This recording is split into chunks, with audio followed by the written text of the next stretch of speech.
The occupation of the 99%.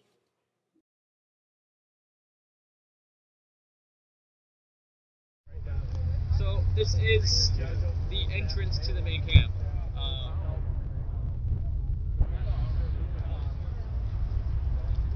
The culture of denial and just if it doesn't come into your house, don't even worry about it. It's all about me. That's fine.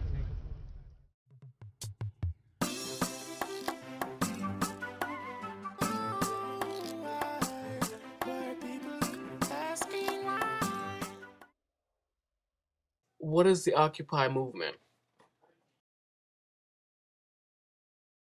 Well, the Occupy movement is an open movement. Everybody's invited to join. Everybody's invited to participate. We have regular general assemblies, usually like 3 to 4 times a week. Really about power from the bottom up, which we don't have. But that is what we're trying to do, get the 99% to actually control their own destiny. That's the truth of this movement. Are you, me, and everybody around us. Everybody that's working class is the 99%. What does the government have in store for the 99%? Once we get more people to actually realize what's going on, and maybe start to do something about it, instead of just going to work, coming home, and just dealing with what's going on, you know, when people start awakening and know that something needs to be done, we could all have better lives. We're being undermined by big corporations that really are greedy, you know, they're doing things by changing the laws so that they get their way. And they are willing to give hundreds of millions of dollars to people who shouldn't be $8. We shouldn't be kept to 32 hours in a work week just so that they keep us shy of having to give us health insurance and benefits. You know, some families work like 5 jobs between the 2 parents, and they still live in a small apartment. How was this movement organized?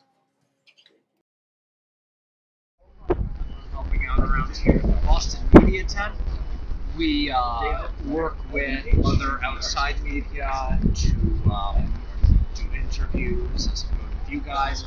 We put out things on Twitter, YouTube, all of our social media feeds, Facebook, you name it, basically we do it.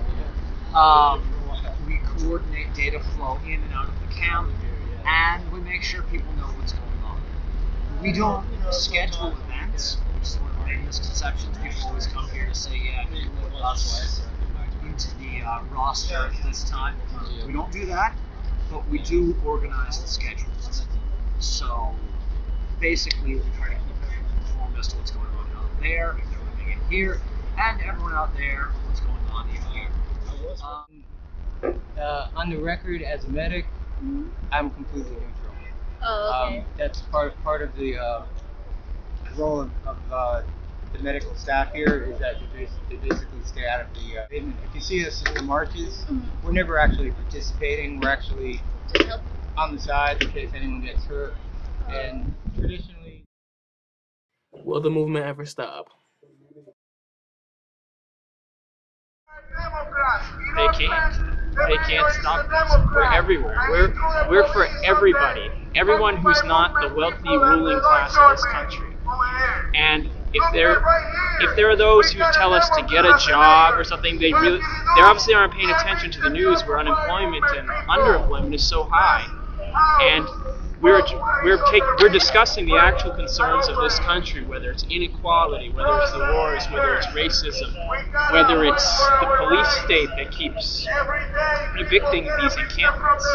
We are addressing them. The 1% is not. So you should actually pay attention to us. We won't go. Hell no. We won't go. Hell no. Education, the cost of living, we're going to raise taxes? What's wrong with this damn picture? Woo! Any messages to you? To the youth, keep your heads up. The world is not ending. This is just global oppression, and global oppression will soon end. So it's pretty cool to see people from Chicago, Philadelphia, DC, and Boston all scoot back up here to support the camp in Boston. And that's part of what's going on right now, by the way, too. Like I said, these associations that we're forming are vitally necessary. So you've got people now from Boston who are in contact with people from Philadelphia, people from DC, people from overseas. And that wouldn't be possible without technology. Success for me means getting rid of this system, getting rid of the rule of the 1% and making sure the 99% can actually rule. So it's going to be a long struggle. It's not going to be something where we go to a ballot box and we mark some candidate. That's not going to solve it. It has never solved it. Does Occupy Boston think of police brutality? I guess the issue of police brutality has been pretty, like, it's really come to the surface, this whole protest thing, because, like, whether you really agree with the issues or not, it's just people need to be able to voice their opinion without getting pepper sprayed and tear gassed and all that. Like, it's gotten to a ridiculous level. A look around the Boston Occupy campsite.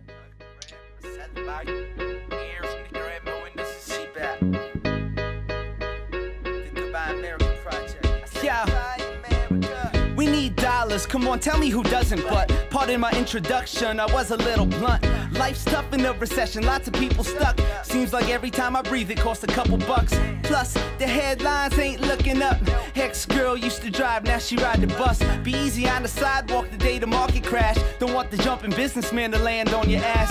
And Uncle Sam wanna see his tax, so we hustle in the streets stacking G's and cash. The scene is so extreme, I guess I need to laugh, while my American dream's a thing of the past.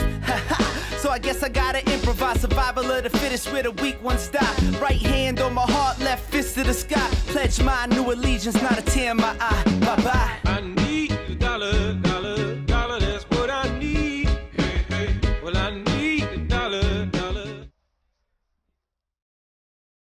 How long would it take to charge one? In the camp, there was actually no electricity, so this is one of the ways that they actually generated electricity. This is a bite. It actually takes a long time to generate the energy, actually a whole hour just for a battery. Opinions on the Occupy movement / Arab Spring.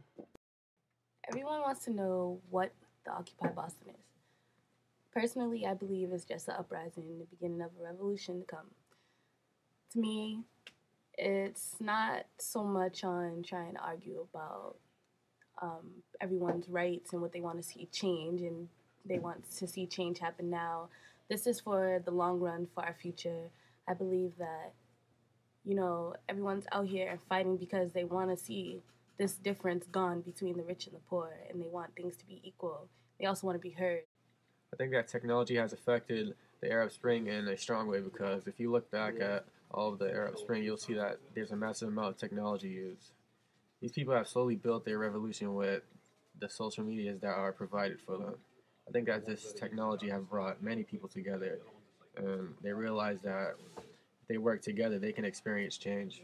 They was gathering up to go against Wall Street and show people how they care about the country, and how showing them that the government doesn't care, how they try to put them out and fighting against it, trying to fight back and get their rights.